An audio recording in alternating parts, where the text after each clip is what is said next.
केदारनाथ धाम हजारों लाखों श्रद्धालुओं की आस्था का केंद्र, जहां पर हर साल लाखों श्रद्धालु बाबा केदार के दर्शन के लिए उत्सुक होते हैं। और यहाँ की मान्यता ऐसी है कि अगर आप केदारनाथ धाम में स्थित शिवलिंग के दर्शन मात्र करने से ही आपकी अकाल मृत्यु टल जाती है। और यह महादेव के 12 ज्योतिर्लिंगों में से सबसे ज्यादा जागृत ज्योतिर्लिंग है। ऐसा देखा गया है कि अगर आप सच्चे श्रद्धा भाव से महादेव की पूजा अर्चना करते हैं तो वह आपको पहाड़ों में भी दर्शन देते हैं। तो आज की इस वीडियो में मैं आपको बताऊंगी इस धाम के ऐसे 10 रहस्य जो आपने ना सुने होंगे और ना देखे होंगे, जिन्हें जानकर आप दंग रह जाएंगे और हैरान हो जाओगे। इसलिए इस वीडियो को बिना स्किप करे एंड तक देखें और चैनल को सब्सक्राइब कर वीडियो को लाइक भी कर दें। तो चलिए इस वीडियो को शुरू करते हैं।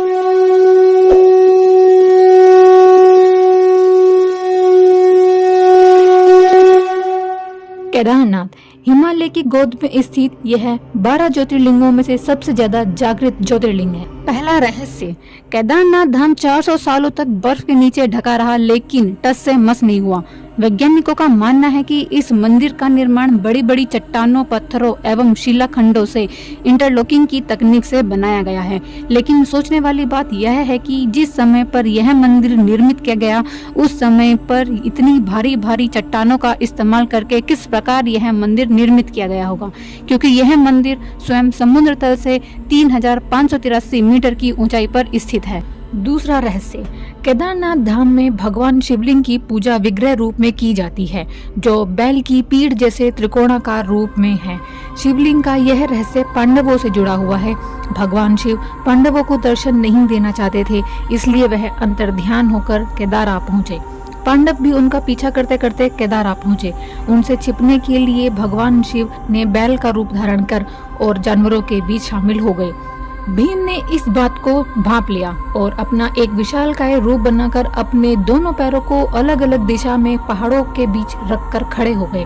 जो अन्य जानवर थे वह तो भीम के पैरों के नीचे से निकल गए, परंतु भगवान शिव जो बैल का रूप धारण किए थे वह उनके पैरों के बीच से नहीं निकले। यह बात भीम समझ गए और भीम ने बैल के त्रिकोण वाले हिस्से को पकड़ लिया। यह देखकर भगवान शिव का मन पिघल गया और उन्होंने पांडवों को दर्शन देकर उनके पापों से मुक्ति दिलाई।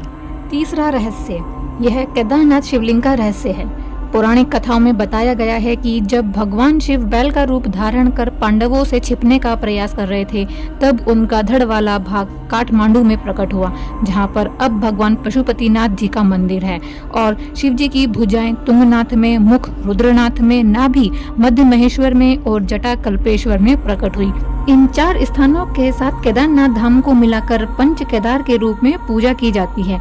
और केदारनाथ के इस ज्योतिर्लिंग को अर्ध ज्योतिर्लिंग भी कहते हैं, क्योंकि इसका आधा भाग नेपाल के पशुपतिनाथ मंदिर को मिलाकर पूर्ण होता है। चौथा रहस्य, शिवलिंग की उत्पत्ति का रहस्य।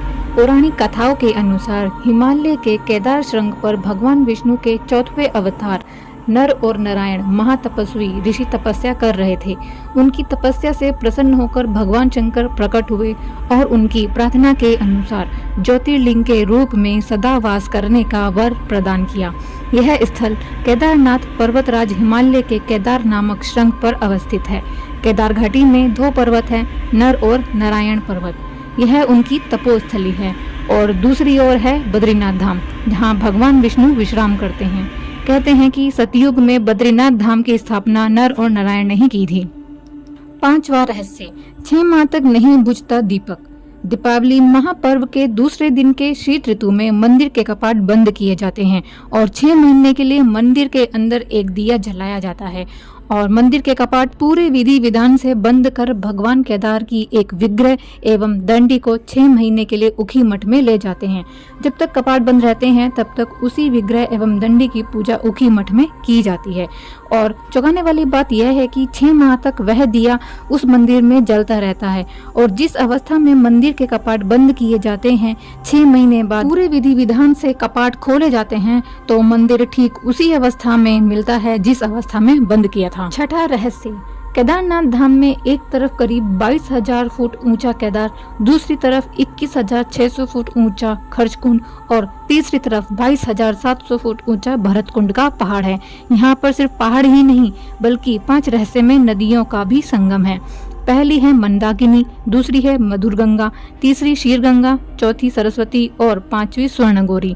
और सहायक नदी मंदाकिनी के किनारे ही केदारेश्वर धाम है, जहां सर्दियों में भयंकर बर्फ और बरसात में अत्यधिक पानी बरसता है।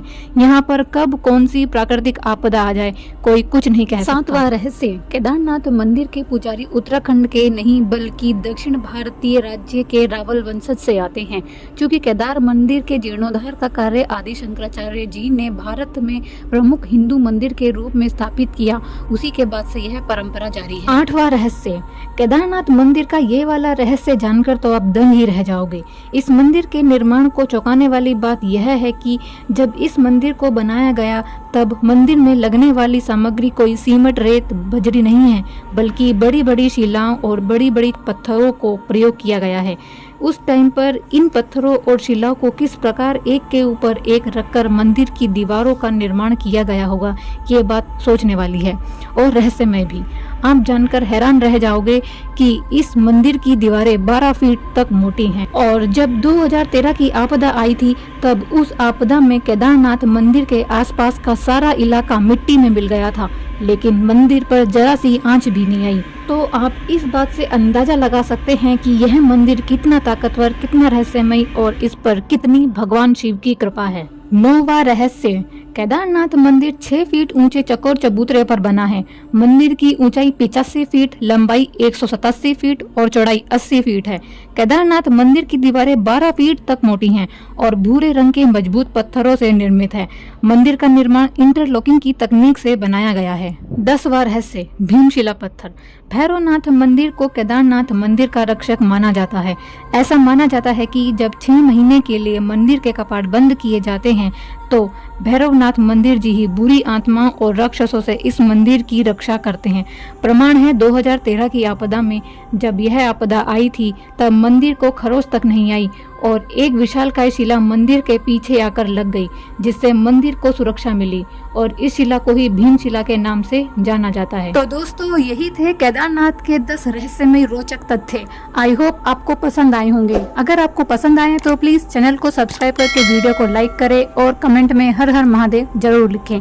फिर मिलेंगे किसी नई वीडियो में नए ब्लॉग के साथ। अभी के लिए नमस्कार।